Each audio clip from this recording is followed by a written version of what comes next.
যে ভাই বোনরা হত্যা হয়েছে সেটার প্রতিশোধ নেওয়ার এখনই সময়।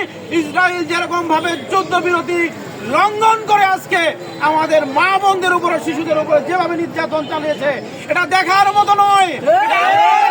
করতে চাই না, আর সহ্য করতে চাই না। দেশের শাসকদেরকে আজকে ওয়াইসি কোথায়? আজকে ওয়াইসি লিডাররা কোথায়? কেন তারা আমাদের মুসলিম ভাইদের হত্যা হওয়ার পরেও চুপ আছেন? সৌদি সরকারকে আজকে তার অবস্থান স্পষ্ট করতে হবে। আজকে মুসলিম দেশের লিডাররা যদি তাদের অবস্থান স্পষ্ট করতে ব্যর্থ হয়, আমরা ধরে নিব তারা ইহুদিদের দালাল হয়ে গেছে, তাই তাদেরকে আর গদিতে থাকার সুযোগ নাই।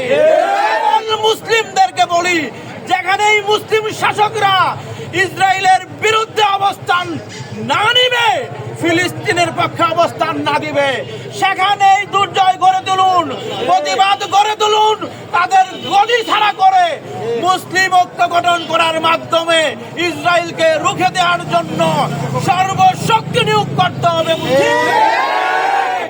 সেই সাথে কাল থেকে এখানে আমরা ওয়াদা করলাম, ইসরায়েলি কোনো পণ্য আমরা কিনবো না, ইসরায়েলকে বন্ধ করে দিব।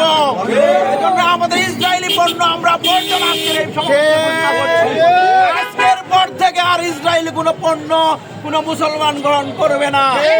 সিদ্ধান্তে উপনীত যদি হতে পারি, ইসলামী আন্দোলনের প্রয়োজনে, মুসলিমদের প্রয়োজনে যখন যে ধরনের সহযোগিতা দরকার, আগামী দিনে আপনারা সেই সহযোগিতা করবেন, এই আশা আমি শেষ করছি। সকল ইসলামিক দল যারা আজকে রাজপথে নেমেছে প্রত্যেককেই স্বাগতম জানাই। এখনো যে সমস্ত দল মাঠে নামার সাহস করে নাই তাদেরকে নিন্দা জানাই। আমি মনে করি সকল মুসলিম ঐক্য হওয়ার এটাই সুযোগ।